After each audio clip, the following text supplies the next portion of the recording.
Oi, pessoal, sejam bem-vindos de volta. Nas últimas semanas a gente falou bastante, né, sobre a equação as equações de conservação, então, a equação de conservação da massa e principalmente a equação da conservação da quantidade de movimento foram coisas que a gente, né, caprichou assim vendo. São coisas que eu já falei, vou repetir mais uma vez, são muito importantes para qualquer pessoa que quer trabalhar com simulação que envolve o escoamento de fluidos, né? São equações que precisam estar ali no sangue, que vocês precisam olhar e já reconhecer cada um dos termos. Então, com certeza vocês perceberam que esse é um curso que foi bem voltado para as equações, então a gente deduziu as equações, a gente viu como é que a gente pode fazer simplificações dessas equações, né? Então a gente viu exemplos concretos disso. Foi o caso de Bernoulli, que a gente viu logo no começo. Então a gente notou que a gente pode chegar a Bernoulli através de simplificações dessas equações de conservação.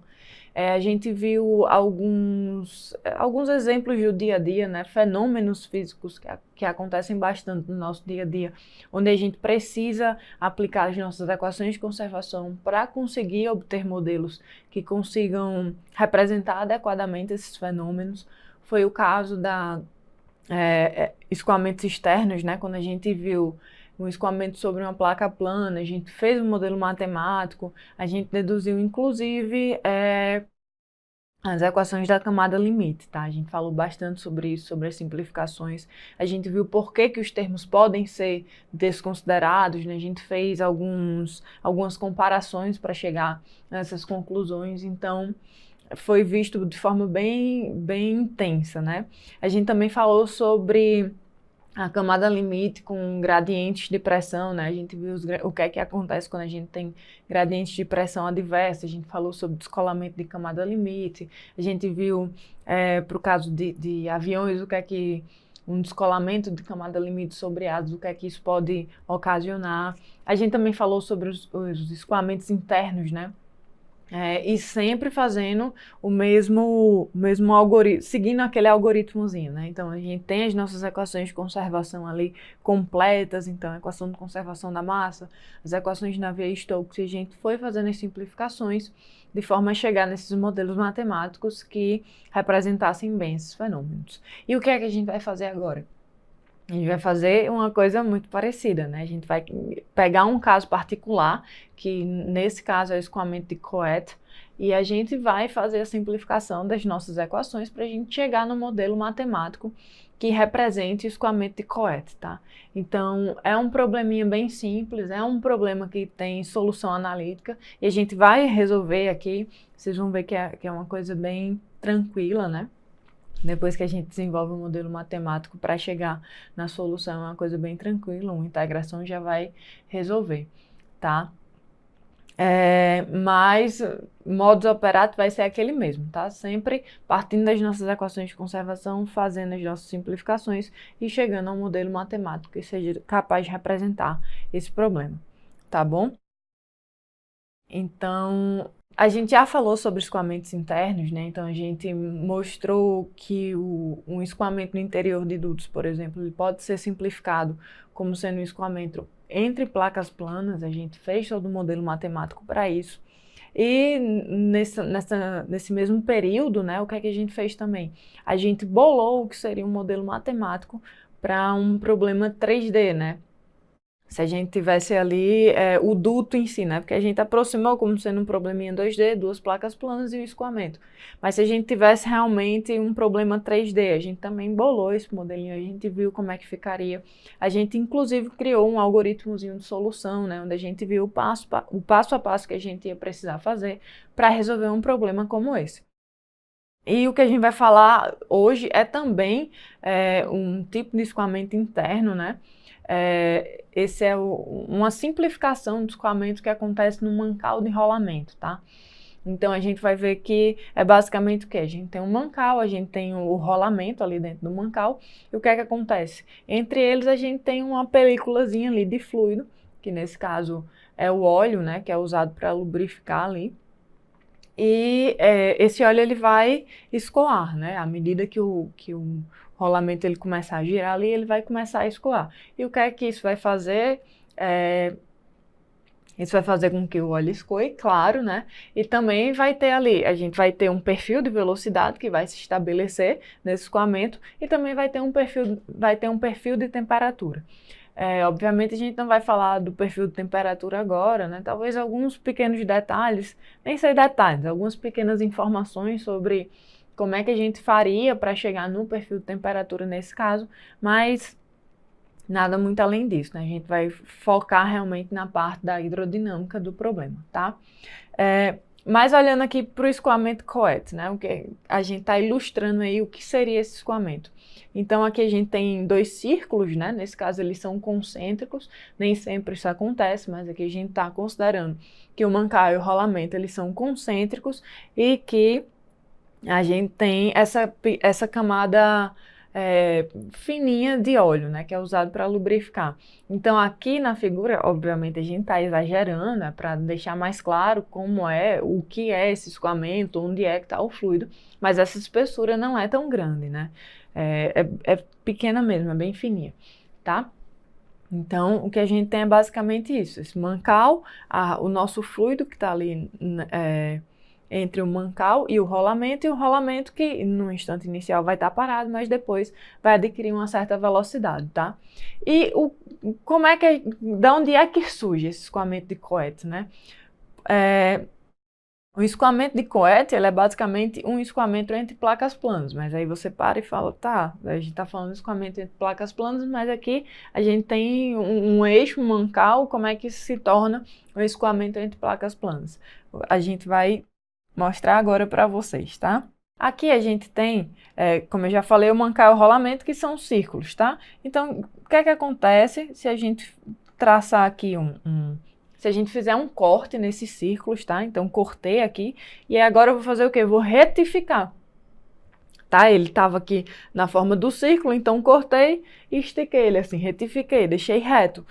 E lembrando que é uma espessurinha, né, muito pequena. Como é que a gente pode aproximar isso? A gente pode aproximar esse escoamento como sendo esse escoamento entre placas planas, né, placas planas infinitas, e a gente vai ter um fluido aqui no meio, que nesse caso vai ser o óleo, tá? Outra coisa que eu queria falar com vocês a respeito desse escoamento de COET, né?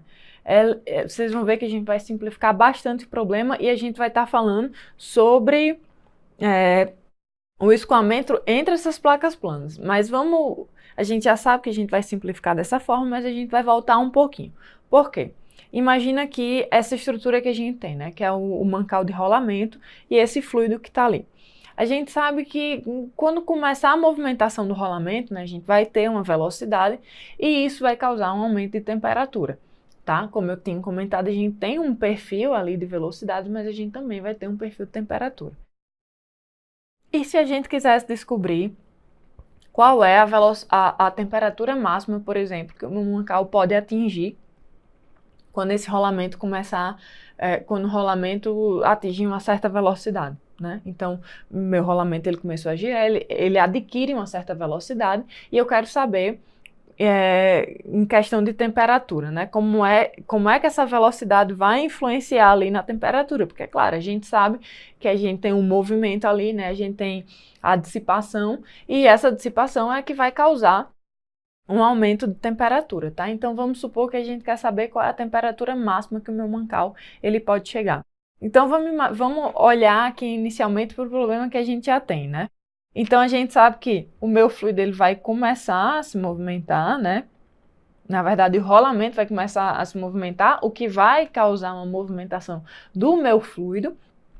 E aí, esse fluido vai começar a trocar calor, tanto com o mancal como com o rolamento. Então, eu vou ter uma difusão aqui, né, entre o fluido e o rolamento, e o fluido e o mancal. E, além disso, o mancal, ele tem uma estrutura parecida com essa aqui, né?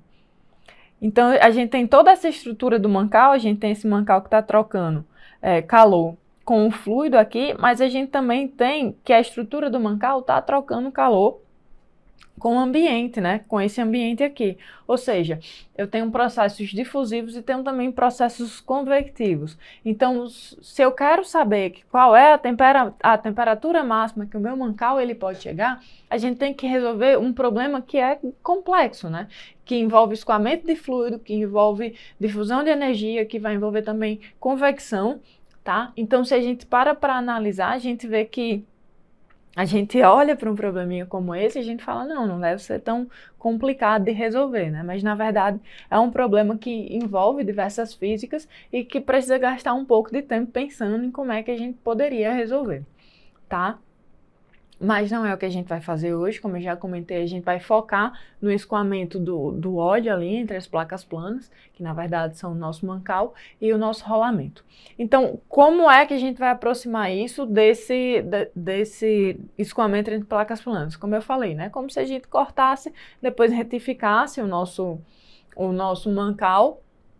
E aí a gente vai ter essas duas placas planas. E o que é que acontece? Num tempo t0, a gente vai ter as duas placas planas paradas e o fluido, consequentemente, parado também, né? A gente não tem um gradiente de pressão, então o fluido vai estar paradinho ali junto com as placas. E aí também no tempo t0 a gente tem essa singularidade, né? No tempo t0 a minha velocidade é zero e ela passa a ser U, né? É como se eu desse ali o... Pronto, agora a velocidade...